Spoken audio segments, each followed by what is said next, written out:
We're going to just look back to the Sunday's game against the Titans as an extreme example as to why Lambeau Field is such a huge advantage.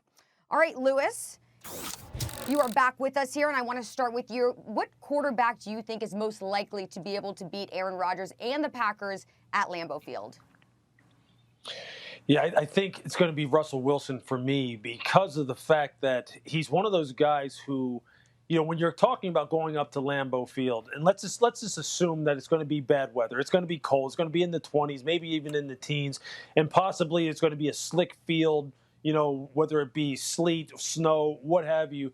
Russell's one of those ad-libbers, one of those second reaction throwers, off-schedule type of playmakers that could just give a defense fits, and he can match Green Bay's firepower offensively, namely Aaron Rodgers, and that combination run-passing attack, I believe, point for point, as long as he's able to get the kind of protection that he needs and that his wide receiver core is healthy and that they are at full strength going into that football game. I think he has the kind of ability and he has the kind of mental wherewithal and resilience to be able to withstand what is really just ridiculously tough conditions in order to, when you're talking sustaining your mental focus and sustaining your ability to physically perform for 3.5 hours in that kind of environment. It is a tough situation. And that's not to say that guys like Drew Brees and or Tom Brady couldn't do the same. But I think Russell is uniquely qualified in order to handle this kind of thing.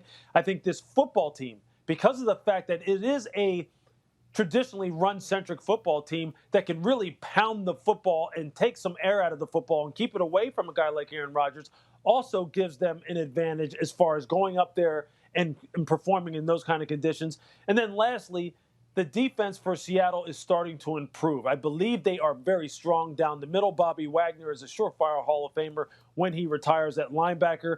I think Jamal Adams has really found his niche within this defense and is a guy who was an absolute game wrecker up around the line of scrimmage and can make things very difficult for a guy like Aaron Rodgers with his pass rushing ability and his ability to be a force against the run. And we know that the Packers have a good run offense as well.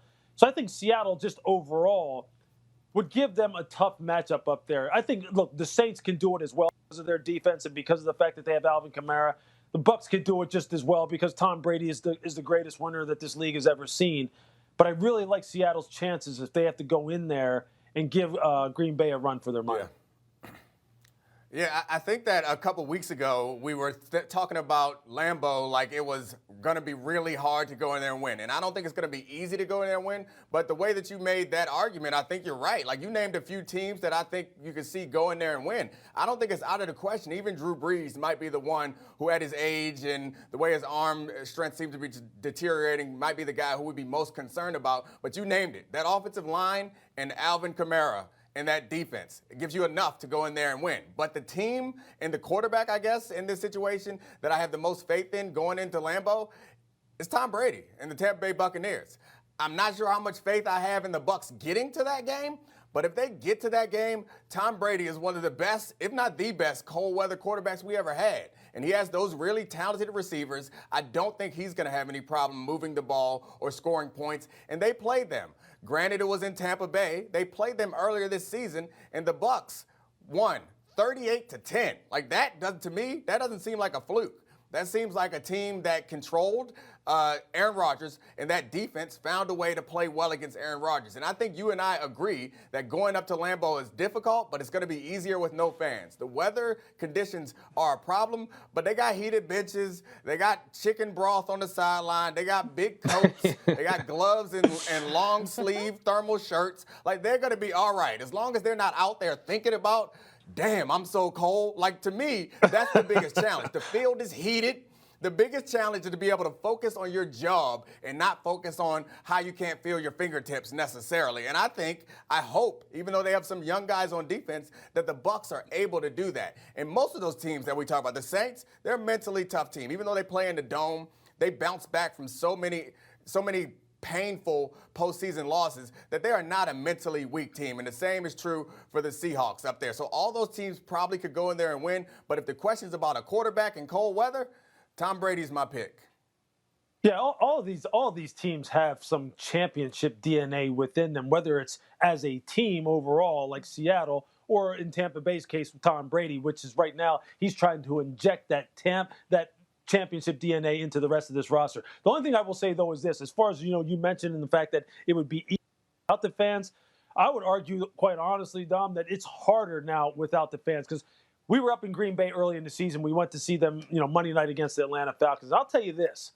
When it's cold like that up there in Green Bay and the lighting and such in that stadium, when there's no one in it, it really is one of those situations where it's like eerily quiet. It's dark. The surrounding area around Green Bay, around Lambeau Field, is kind of dark and very secluded. I mean, it's in that small town. And for a football team, look, if you don't come out the gates humming as a visiting team and it's cold and it's snowing and it's dark and you just see in that bowl, it's kind of dark in the upper areas of that stadium and you're freezing your rear end off and Aaron Rodgers is lighting you up, if you don't come out the gates humming, many times people are sitting there going, hey, man, how much time is left on this clock? How quick can we get back into that locker room, on this bus, and back to the Green Bay airport or Appleton or wherever you fly out of and get me out of here? Because that cold up there, that cold up there is a different kind of cold, man. It's the kind of cold that makes you want to say, look, I know that as a broadcaster, I was thinking, how quickly can we get back to the truck? I don't even want to sit out here on this football field. So, if you're in there in an empty stadium and you can hear everything, and you come out there and Aaron Rodgers starts lighting you up, it's a different kind of thing going up there. And Aaron talked about it. He said, look, it's really just a race to see who can last the longest. Which team can withstand it the longest? And they're used to it. And if you're not used to it, that's a different animal up there, man. It's a different. That's why, you're right. You just hope the Green Bay gets knocked out before you have to go up there. Thanks for watching ESPN on YouTube. For live streaming sports and premium content, subscribe to ESPN+.